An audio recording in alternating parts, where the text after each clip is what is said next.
I'm sure you've had this experience of putting some silverware in a glass, a fork, a knife, or a spoon, having the light come through the glass and making it look like the silverware was bent. It wasn't bent, but what you saw was a process called refraction. Refraction is where when the light hits something immersed in water, it can create a distortion called refraction. The spoon or the knife or the fork is not bent, but it appears to be bent because of the environment in which it is in. We live in a world that creates a refraction, a distortion. It can so turn things to make things that are straight look crooked, and make things that are crooked appear to be straight. And so, living in an upside down world, we often become upside down people, thinking we know the right way and going the wrong way, having the right way, choosing the wrong way. In fact, the world can make it look like a straight Christian is a crooked person, or that a crooked person is a straight person. It can refract reality. God is giving us reality, and he wants you to know that you don't wrestle against flesh and blood. The physical world is not your problem. It's merely the vehicle for your problem. Because he says in verse 12, we wrestle against principalities and powers and forces of wickedness that are located in heavenly places, or the spiritual realm. That is, the physical world gives you the fruit. The spiritual world is the root.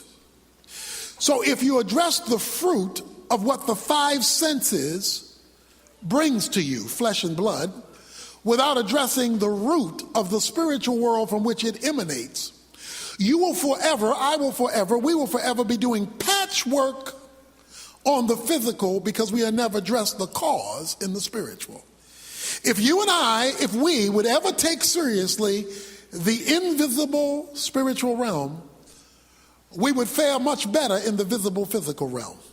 But because of the process of refraction, distortion, the spiritual realm has been made to be seen as unreal and out there. Because after all, we operate in the world of the five senses. The five senses are very real and very necessary, but they're not the starting point for the Christian who's been seated with Christ in heavenly places. That's not where we start. That's what we deal with, but that's not where we start. The moment you start there, you're in a refracted scenario, because you're not getting things as they truly are, you're getting them as they appear to be. He has said that God has provided armament for us to wear as we deal with spiritual battles in life. In verse 14, he started off with the belt of truth. Truth is God-based knowledge. It is knowledge from God's perspective. It's God's viewpoint on a matter. Truth is God's viewpoint on a matter. That's the truth, the whole truth, and nothing but the truth, so help you God. Truth is an absolute objective standard by which reality is to be measured. Something is real based on how God views it, not even based on how you see it. If you're going to win in the spiritual realm, truth must be worn continuously as a belt, because Satan is a liar, and if he knows you're not committed to truth, he will suck you dry based on half-truths or full lies. He then says, put on the breastplate of righteousness. That is, tether your rightness to the truth. The breastplate, the chest, because in the chest is the heart. Have your heart committed to right based on the truth that you now concur with. And then last time we saw in verse 15, he says, have your feet in the gospel of peace.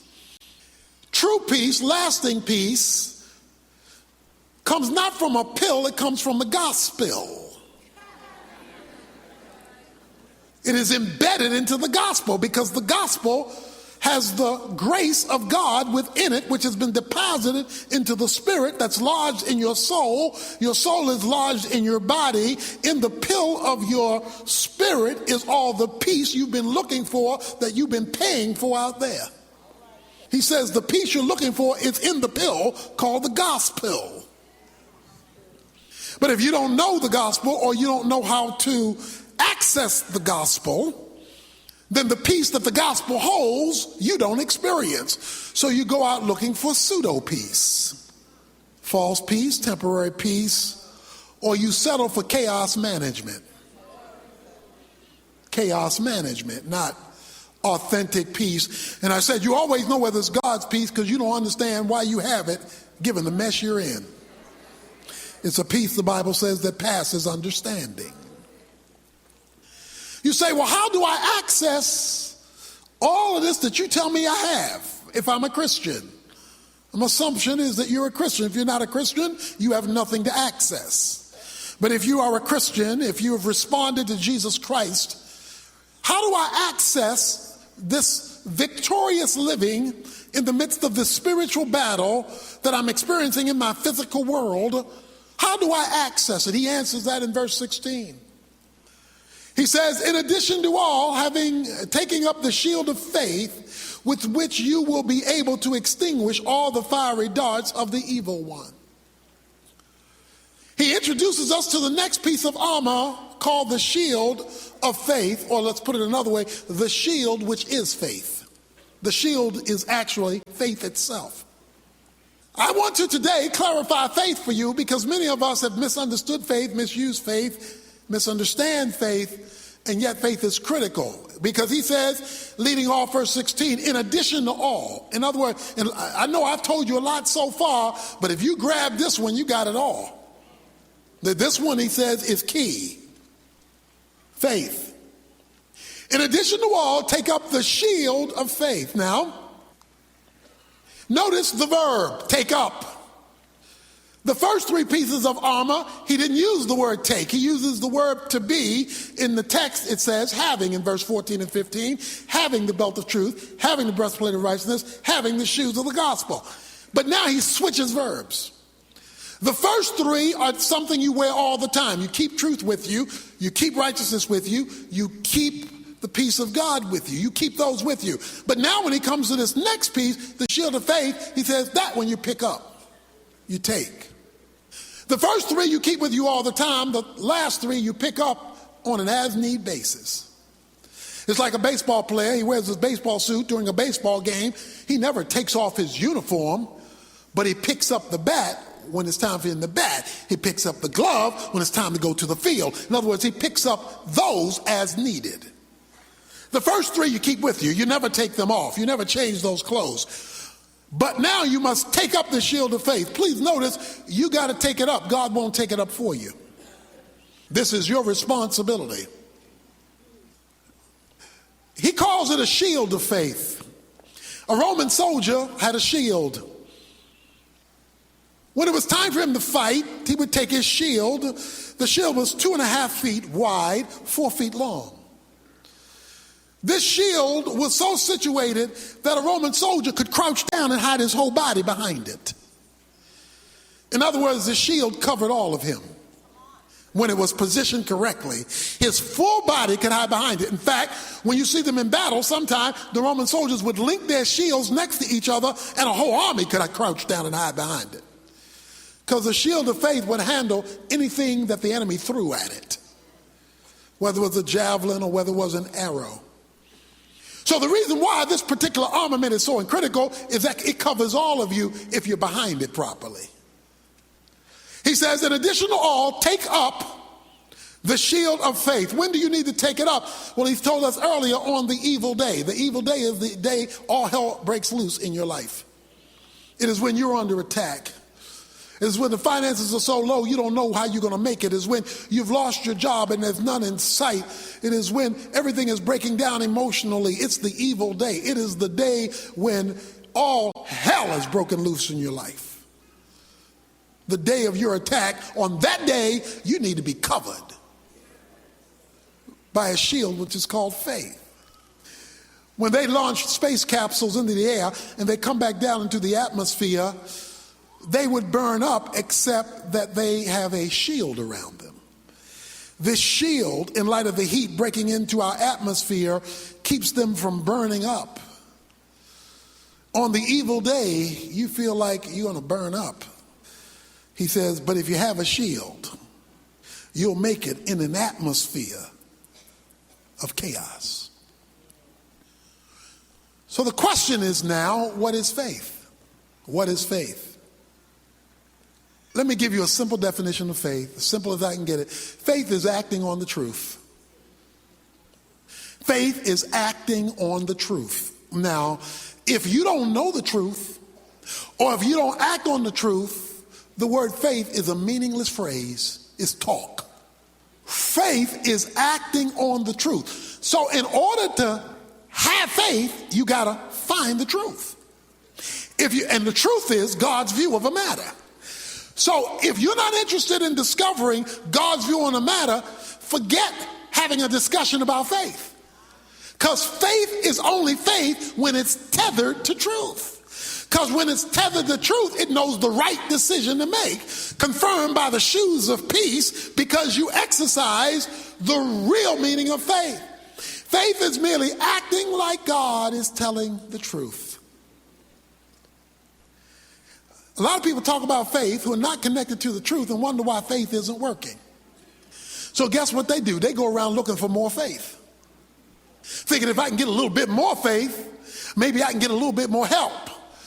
But you cannot have faith and get help if your faith is not tied to truth. And truth is what God says about a matter. Let me tell you what truth is not, or necessarily not. Faith is not necessarily feelings. You can feel full of faith and have no faith. You can feel faithless and be full of faith.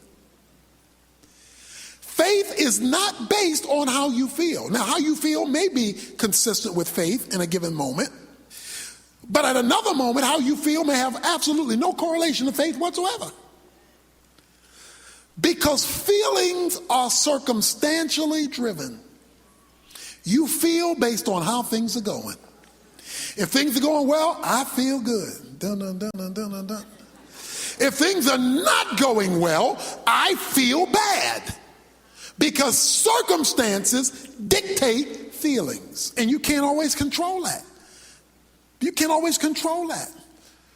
I am glad my faith is not tied to my feelings, because then my faith would be as up and down as my feelings are. And we all up and down to various degrees on the feeling side. So I want to get feeling out of the definition of faith, although sometimes it is consistent with faith.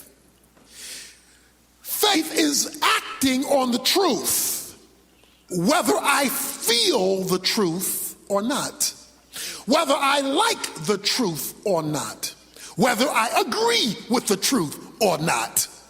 Faith is acting on it. So you can feel faithish and be faithless. You go to the movie, it's a horror flick. It's a horror flick. You know those monsters aren't real. You know that. You know the zombies coming out of the grave aren't real. Yet you're sitting there,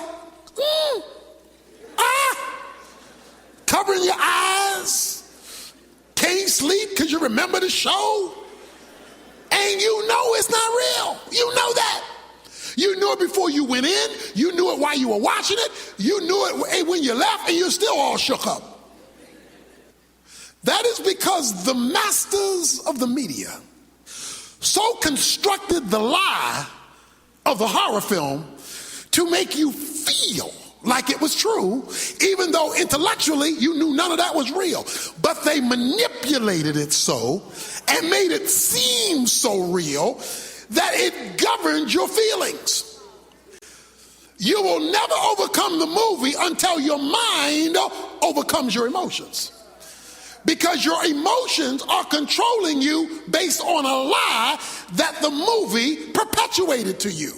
And as long as they can keep the lie in your mind, they can keep you up at night, and you're being kept up by something you knew wasn't true. When we allow faith to be defined by feelings, we will always be confused. So let's put faith in the objective place where it belongs. I love this story in Luke 5. Jesus asked Peter, Peter, have you caught anything yet? Peter said, no, we haven't caught anything yet. Jesus says, Peter, why don't you cast your net on the other side? Peter says, Jesus, let me help you here. You stick with preaching. I've been fishing all my life. This is the Zebedee Corporation, and we know fish, you know sermons. He seeks then to instruct Jesus on how fishing works. Jesus, point number one, we have been fishing all night. Okay, so let's get this straight. For 12 hours, we have been out there fishing. They are not biting. So for you to ask us to throw the net in doesn't make sense. Problem number two, we're in shallow water now. We're about to come in. We are not in the place where fish bite. So we've given the time, we've given the expertise, we've studied in school the location, we've got history in this company, we got all this stuff going for us. So Jesus, stick to preaching. We know fish. Jesus says, will you just cast the net on the other side? Peter doesn't feel like it makes sense. His history says it doesn't make sense. His perspective, his company, none of this makes sense. But then he says, but at your word, just because you said it, even though I don't kind of think you know what you're talking about, but because you said it, I'm going to act on what you said, even though my perspective doesn't agree with what you said. I'm going to act. And he threw the net on the other side. When he threw the net on the other side, he got the biggest catch of his fisherman life. It said he got so much catch of fish that it dragged the boat down and the boat was about to sink. He could now build a condo on the Galilee River. He caught so much fish. He discovered on that day a principle of faith that if you and I would ever discover it, it would be transforming in my life. In spite of what I learned, in spite of what my history is, in spite of what my background says, in spite of my education, in spite of all the stuff I have accumulated, in spite of my own perception of my own natural brilliance, if I would simply do what he says, I would discover there is a lot more to this than I ever knew. Because I would discover my finiteness and I would discover his infiniteness. I would discover, see, one of the things that's keeping us from experiencing God is we know too much. We know too much. If we were half as educated in the word as we were in the world, we'd be a lot further. We want a master's degree in our subject, but we want to be dropouts in scripture. And we wonder why nothing's working, because we don't know enough truth to have faith in it.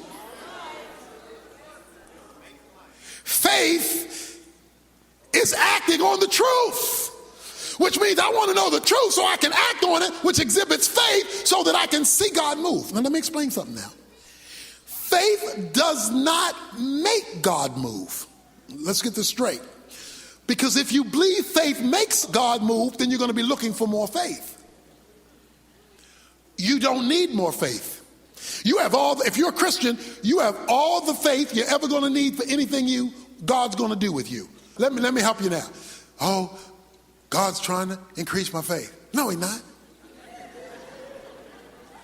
He's trying to increase your knowledge, but you've got plenty of faith. Because Jesus said if you have faith the grain of a mustard seed, you can move mountains. In other words, a little dab will do you. You don't need more faith. You need more truth. Because if you put a little bit of faith in a whole bunch of truth, that's all you need. Faith does not get God to move. All faith does is access what God has already done. Faith is the point of access, not the point of power. The power is in what God has already done in grace when he deposited the divine life within you in seed form. As the knowledge of God enters into that seed expands, and all you're doing with faith is withdrawing what grace has already put on deposit. So stop looking for more faith. You don't need more faith. The moment you act on what God says, that's all the faith you need. You got plenty of faith. So you got all the faith you need. Whatever growth your faith needs, it will get from the action you take, not by trying to conjure up more faith. Not by trying to whip it up. Just trying to whip up faith. When really all you're doing is whipping up emotion. You're not whipping up faith. He says, I want you to have the shield of faith. Faith is your access point. Romans chapter 5, verses 1 and 2. He says faith gives you access to grace, and grace is where God has deposited everything he's going to do for you. Everything God is ever going to do for you, he's already done. He can't do anything more. So even when you say God bless me, it's kind of we understand what each other means, but all the blessings he's ever going to give you, he's already given you. There's nothing new he can do for you. Your problem, my problem, is withdrawing it, not getting it. It's already given. Faith withdraws it. So here it is. Grace puts on deposit all of God's goodness on your behalf. Faith accesses the deposits. Work proves you're exhibiting faith. Work proves you're exhibiting faith. Faith accesses grace. Grace has on deposit what you're looking for. Works don't get grace, because once you attach works to grace, it's no longer grace. Romans 11:6 says, once it's of works, it's no longer of grace. So works don't give you grace. Works just access faith, and faith accesses grace. That's how it flows. So he says, put on the shield, this covering called faith. Faith is a law, Romans 3:27 says. It's a rule whereby you operate. He says you're not only supposed to get saved by faith, he says in Romans 1, you're supposed to live by faith. In other words, this is supposed to be the way you flow. You're supposed to have a faith walk. That's why the Bible calls it walking by faith. You're supposed to have a flow faith. It's supposed to be the way it's supposed to be your groove. It's supposed to be your zone. It's supposed to be your modus operandi. But it must be linked to truth. Now here it is. Please notice this. I'm explaining faith.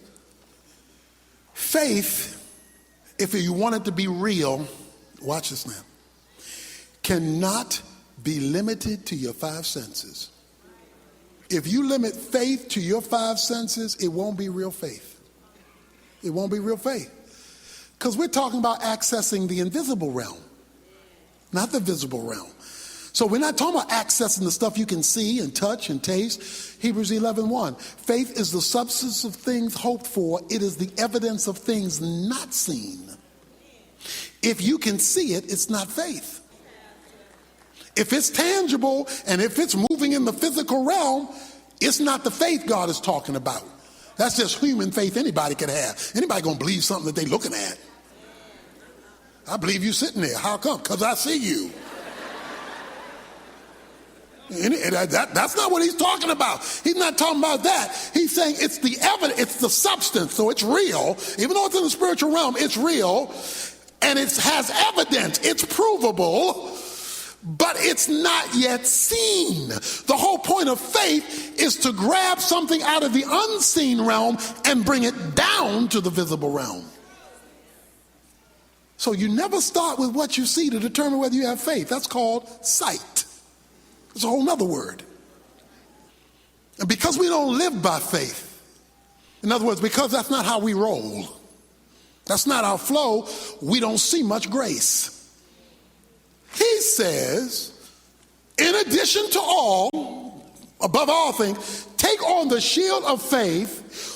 Why do I need the shield of faith? Faith. Acting like God is telling the truth. Acting like it is so even when it's not so, in order that it might be so simply because God said so.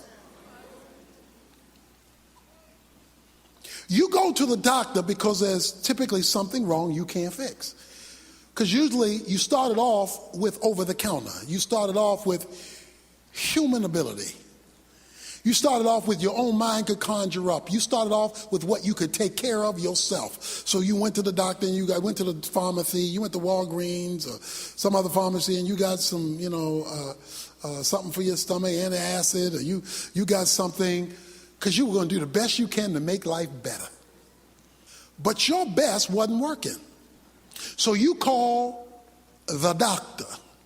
You tell the doctor, Doc, I've got a problem. My stomach hurts. The doctor's going to hear your call, but he's not going to take for granted your problem. He's not going to assume what you think is wrong is what's wrong. Now, you've talked about how you feel because you talked about the pain. But in his mind, there could be something else causing what you think is a stomach ache. So he's going to do a battery of tests to ascertain the truth about what's really wrong, creating the pain that you're now experiencing. Because all you know is the pain, you don't know what the real problem is yet until somebody who knows more than you assesses the situation, who can tell you what the truth is about what you feel. All you know is I feel a little something, but obviously I don't know enough because I couldn't fix it. So I'm going to you, Doc, for you to tell me what the real deal is. I need the truth. Why? Because until you get the truth, you can't fix the problem. See, as long as you're satisfied with antacids, and that's not your problem, then you're not dealing with the truth, although you think you're dealing with the truth. You're just dealing with limited knowledge. But the doctor has information you don't have. He comes out and he says, oh, this is the problem, which was more than just a general upset stomach. He says, this is the problem. He pulls out a sheet of paper called a prescription, and he writes on it words you do not understand. In fact, if you can read his writing, he's not a real doctor. Because one of the ways you know a real doctor's a real doctor is he can't write. You have this piece of paper and he says, take this for your real problem. Because those antacids you were taking is not your real problem. Take this. Maybe he's discovered an ulcer. You take a piece of paper that you don't understand to a pharmacy. You give it to the pharmacist, whom you do not know. The pharmacist goes back there with a whole bevy of medicines and starts putting your stuff together. That man could be putting strychnine and giving it to you because you don't know. The only reason you're doing this is you know he's qualified. You know, he's got a qualification. You don't know it based on what you're seeing, because what you're seeing may not be what it really is. And you don't even understand the paper, so you can't even test what he's doing by what's written in the paper. You've got to believe that what he is offering is what's on the paper. So you've taken the prescription, you've gone to the pharmacist, he's given you the medicine. Now you've done all that, you still got an upset stomach. And the reason why you have an upset stomach is the reason it was written and the reason you went to the pharmacy wasn't to get it, read it, and deliver it. It was to get it, read it, deliver it, get it, and take it. Until you take it, you've not fulfilled obedience. And if you don't fulfill obedience, you're not going to get better. Because your way was solving the symptom, not solving the problem. See, many of us, we come to church and we get the word and we say, well, I don't understand all that. I don't understand all that. I haven't studied Hebrew and Greek and Aramaic, and I don't fully understand all that, but I know the one who gave it knows what he's talking about, because he's a pro, he's a doctor. If there is no acting on what's prescribed, there is no faith that has been exhibited. And if there is no faith that has been exhibited, stop complaining to the doctor, his stuff not working. We've got a lot of people complaining to God, your way doesn't work, and we haven't taken pill first. Well, we took one pill and there are 20 in the bottle. He said take one every 4 hours. We take one every 4 days and wonder why it's not working. Because we have not exhibited faith. Faith is not a feeling. Faith is not a discussion. Faith is an action taken based on the authorization of somebody who knows what he's talking about. Last time I checked, God knows what he's talking about. Why do you do this? So that you will be able to extinguish all the fiery darts of the evil one. He says the reason you do this, the reason why faith, that shield that you ought to crouch behind, because it can handle anything thrown your way. All the fiery darts of the devil. Notice, not all the darts or arrows. The word dart means arrows. The Roman shield is made of wood, but it's wrapped in leather or some kind of animal skin. When they went out to war, they dipped it in water. They knew that people were going to throw spears at them and that they were going to shoot at them. And that some would dip their tip of their arrow in pitch and light it. That's why he calls fiery arrows. That's an arrow that's been set aflame. You remember cowboys and Indians in the movies or in television? And the wagon train would be going around, and then the Indians would attack the wagon train. Then the wagon train would get in a little circle. Then the cowboys would get behind the wagons and start shooting at the Indians. And the Indians go, whoa, whoa, whoa, whoa, whoa, whoa. They riding around, and they shooting arrows at the cowboys. Well, now, it really wasn't a fair fight because, at least in the earlier days, the cowboys had all the guns, and the Indians had all the arrows. Now, that's not a fair fight. But there would always be this one smart aleck Indian. He would dip the tip of an arrow into some pitch. He would light it. So now it's a fiery dart. It's an arrow that's been lit up. He then pulls back the bow and shoots. That arrow is not for a cowboy. That arrow is for the canvas of a wagon. Because he knows if he can burn down the canvas, he can expose the cowboy. And now once exposed, I don't need fiery arrows. I just need arrows. Fiery darts are meant to dismantle you so that now you become open for everything else he wants to shoot your way. He says the shield of faith is so strong that not only cannot arrows get your arrows that's been put on fire can't even burn you down. He says the shield of faith is staggering. Why? Because faith enters into the realm of grace and accesses God at a whole nother level. It accesses God. That's why 1 John 5:4 says we are overcomers by faith. In order to be an overcomer, there's got to be something to overcome. Maybe you're trying to overcome joblessness or finances or emotional fire of the mind or emotional depression, or maybe it's relational fires that you're going through, or maybe it's sin and temptation that has set you aflame. Whatever the fire happens to be, he says faith can put it out. Faith can put out the fire. But you've got to define faith God's way, not your way. Any weightlifter who can lift 500 pounds doesn't have a problem with 100 pounds. If you can lift 500 pounds and somebody says, well, can you lift this 100-pound bag? Ain't nothing but a thing, because if you can handle 500, 100 is no big deal. On the cross, Jesus Christ handled the sins of the whole world. The whole world, for all people, for all time, all sin was pinned on Jesus Christ 2,000 years ago on the cross. All the sins of all mankind for all world was put on Jesus Christ on that day. So if he could handle all the sins and all the circumstances of all men for all time, what did you tell me your problem was? What did you tell me your situation was? What did you tell me your need was? And you're going to imply the God who can handle it for the whole world on the cross, yours is a little bit too heavy. No, what's missing is faith in it, not power for it. What he is suggesting to us is that if we will take faith seriously as God defines it, you will experience victory as you've never had it before. I will never forget it. I will never forget it. This is lodged in my mind. The 1996 Olympics. Her name was Carrie Struggs. She was a gymnast, a little tiny girl. The United States gymnast team was in second place.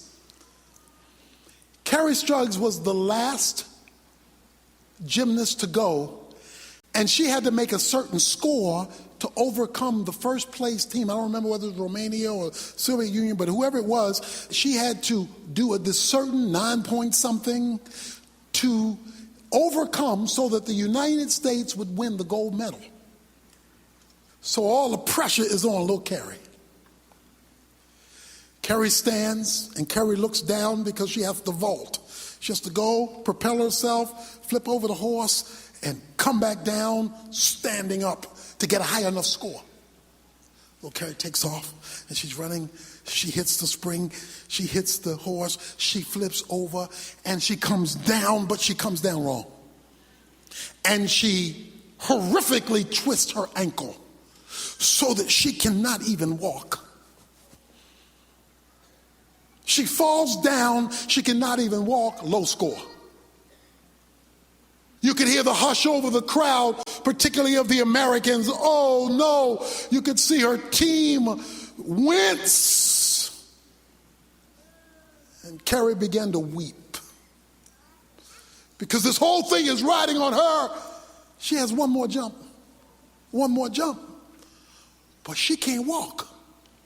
And to do this, you got to be able to run, jump, hit, put pressure down and jump, flip, and you got to land standing up to get a high enough score to win. She's got one more jump. So she's there weeping and trying to stand up. Barely can stand up on the one leg. Can't put any pressure on the second leg.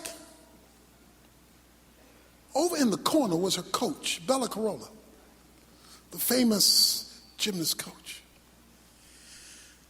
He looked at Carrie crying because they couldn't go meet. He says, Carrie, look at me. Don't take your eyes off of me. You look at me. I know you're hurting. I know you're in pain, but you keep your attention focused on me. You look at me right now. I know you're hurting. I know you're in pain. I know you can't walk. But girl, you look at me because I want to tell you, you can do it. I know you don't think you can. I know you're hurting. You can barely walk. Don't look at your foot. Look at me. Don't look at your circumstance. I know, because if you look down there, all you see is more defeat. I want you to keep your eyes on me. Now you go back there, girl, and you do this thing one more time. But when you go back there, your full attention is to be on me. Little Carrie goes around, limps to the starting place. And you can see her cast her eyes over to her old coach to look at him, because she's got to piggyback off of his faith, because her circumstances don't give her the power to piggyback off of hers. But in her pain and her anguish, she now looks down, half running and half hobbling. She makes her way down. Some of you saw it. She leaps up. She flips over the horse. She comes down. Whop, boom. She goes, whop, boom. Immediately lifts up this hand. After both feet have landed, she lifts up this foot. She stands there wiggling, but stands in place. The place goes absolutely crazy because she landed on two, even though she could only stand on one. And the United States gymnastics team won first place. You know why they won? Because there was somebody in the corner who said, don't look at your situation. Don't look at your circumstance. I know you feel it. I know it's real, but keep your eyes on me. I think if the author of Hebrews here would say, keep your eyes on Jesus, the author and the finisher of our faith, he would say, don't look at your situation. You can't ignore it because it hurts. Because if you'll keep your eyes on me, even if you got the limp, you're going to land right and you're going to be able to hold your ground. The shield of faith, running on the truth, will give you the ability to overcome the attacks.